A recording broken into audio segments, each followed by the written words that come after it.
Assalamualaikum warahmatullahi wabarakatuh. Perkenalkan, nama saya Fitri Herdianti, mahasiswa aktif semester 6 Fakultas Ilmu Sosial dan Ilmu Politik, Program Studi Ilmu Komunikasi, Universitas Islam Yusuf Tangerang. Dengan adanya video ini yaitu untuk memenuhi salah satu tugas mata kuliah Public Speaking. Selamat menonton. Assalamualaikum warahmatullahi wabarakatuh. Shalom, Om Swastiastu, Namo Buddhaya, salam kebajikan, salam sejahtera, salam sehat bagi kita semua.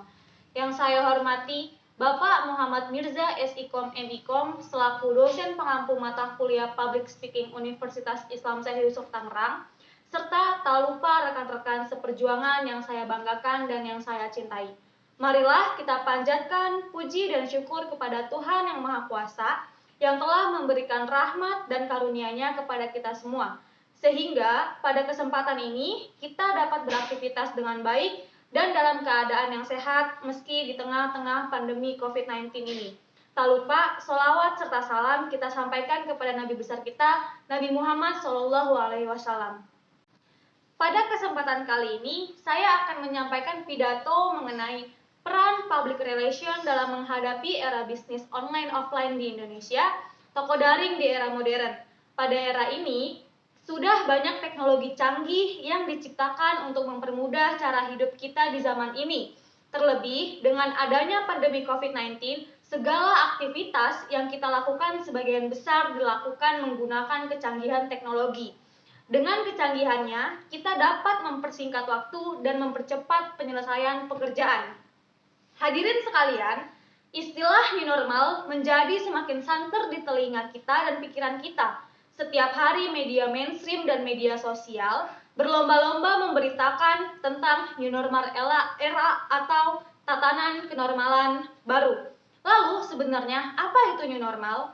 Istilah new normal di sini menjelaskan tentang bagaimana kita beradaptasi terhadap lingkungan dalam bentuk penyesuaian perilaku masyarakat untuk kembali beraktivitas normal dengan tetap mengedepankan protokol kesehatan agar Indonesia bisa segera menangani COVID-19 dari aspek kesehatan, sosial, ataupun ekonomi. Di Indonesia, istilah new normal mulai muncul ketika Bapak Presiden Joko Widodo meminta jajarannya untuk menyosialisasikan new normal secara masif. Pandemi COVID-19 membawa pengaruh yang besar dalam berbagai sektor. Salah satunya adalah bidang kehumasan. Dalam konteks kehumasan atau PR, pandemi ini dapat dikatakan sebagai krisis yang dialami perusahaan dan harus dikelola dengan baik.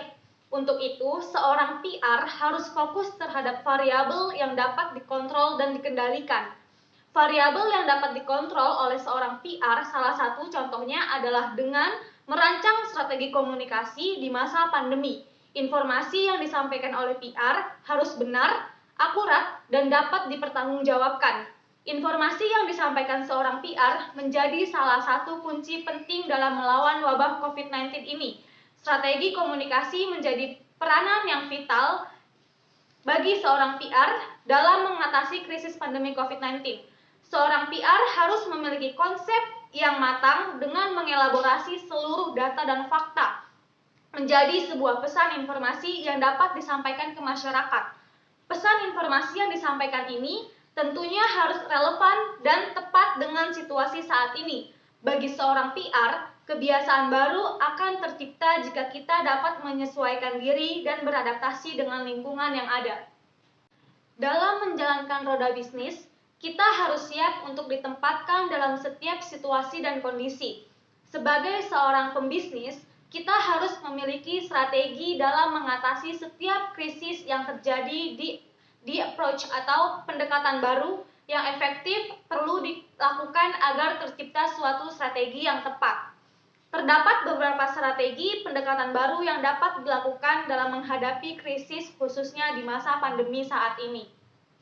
Strategi pendekatan yang tepat ini akan menimbulkan dan membentuk new culture atau budaya baru. Aksesibilitas dan ketersediaan menjelaskan bahwa kita harus dapat dan siap untuk dihubungi kapan saja dan di mana saja. Karena beberapa krisis tidak dapat kita hindari, jadi kita harus kita harus siap sedia 24/7. Sensitivitas menjelaskan bahwa kita harus mampu menyampaikan pesan dengan hati dan empati. Apalagi di kondisi pandemi saat ini, kita harus dapat membawa kesejukan dan menjaga dinamika informasi positif di masyarakat. Pembaruan teknologi menjelaskan bahwa saat ini kita telah memasuki era digital yang serba modern. Kita dituntut untuk dapat selalu mengikuti perkembangan teknologi sehingga dengan secara efektif dan efisien ketika dapat menyampaikan informasi. Dan yang terakhir, kreativitas tanpa batas, yang menjelaskan bahwa menjadi seorang pembisnis, terlebih di era pandemi, kita harus mampu berpikir kreatif untuk mencari solusi atas permasalahan yang ada, baik di internal maupun eksternal bisnis. Menjalani proses bisnis toko daring atau dalam jaringan atau online jauh lebih sulit dibanding membangun toko daringnya itu sendiri.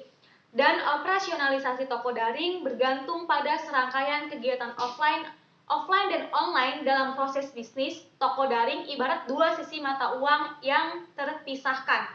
Dalam menjalankan bisnis online itu cukup mudah, cepat, dan efisien. Cukup memotret produk dengan smartphone, upload ke sosial media yang kita miliki seperti Facebook, Instagram, YouTube, dan lain sebagainya, dan sebar informasi ke pelanggan. Selesai. Nanti tinggal tunggu orderan masuk sehingga menghasilkan keuntungan yang lumayan. Dalam prosesnya, ada bahkan mungkin banyak pendapat yang menyebutkan bahwa mengelola toko daring jauh lebih mudah dibanding toko konvensional. Pendapat ini keliru karena tidak melihat operasionalisasi toko daring sebagai sebuah proses bisnis. Proses bisnis adalah rangkaian kegiatan terstruktur yang saling terkait untuk menghasilkan produk atau layanan tertentu bagi pelanggan. Proses bisnis toko daring dapat dipilih menjadi 3 tahap, yaitu ada pra-pemasaran dengan kegiatan offline, pemasaran dengan kegiatan online, dan pengiriman barang dengan kegiatan offline. 2 dari 3 tahapan tersebut adalah kegiatan offline. Ketiganya harus berjalan sinergis agar toko daring beroperasi dengan baik. Dan penting diingat, meski namanya toko daring, operasionalisasinya bergantung pada serangkaian kegiatan offline. Operasionalisasi toko daring bergantung pada serangkaian kegiatan offline. Offline dan online dalam proses bisnis toko daring ibarat dua sisi mata uang yang tak terpisahkan. Baik buruknya teknologi itu sendiri bergantung kepada orang yang memanfaatkannya. Saya berharap kita dapat memanfaatkan teknologi itu sesuai dengan manfaat dan tujuan teknologi itu sendiri dibuat, supaya tidak terjadi penyalahgunaan yang dapat merugikan kita sendiri dan orang lain. Peran PR dalam menyampaikan pesan informasi yang baik dan tepat tentunya akan menjaga dan membangun reputasi serta menciptakan citra positif melalui pengelolaan dan pemantauan informasi serta komunikasi terstruktur. Pandemi COVID-19 membawa masyarakat dalam kondisi VUCA atau anomali, ketidakpastian, kerumitan, dan juga ketidakjelasan. Kondisi seperti ini membuat masyarakat mencoba mencari informasi tentang COVID-19. Terdapat kutipan dari Noah Harari dalam Time mengatakan yang pada intinya, hal ini berarti bahwa kekuatan pertahanan kita yang utama bukanlah isolasi, tapi informasi. Pandemi sudah dialami dunia tidak hanya saat ini saja. Demikian pidato yang bisa saya sampaikan, kurang lebihnya saya mohon maaf dan semoga dapat bermanfaat bagi kita semua. Wabillahi taufiq wal hidayah. Wassalamualaikum warahmatullahi wabarakatuh.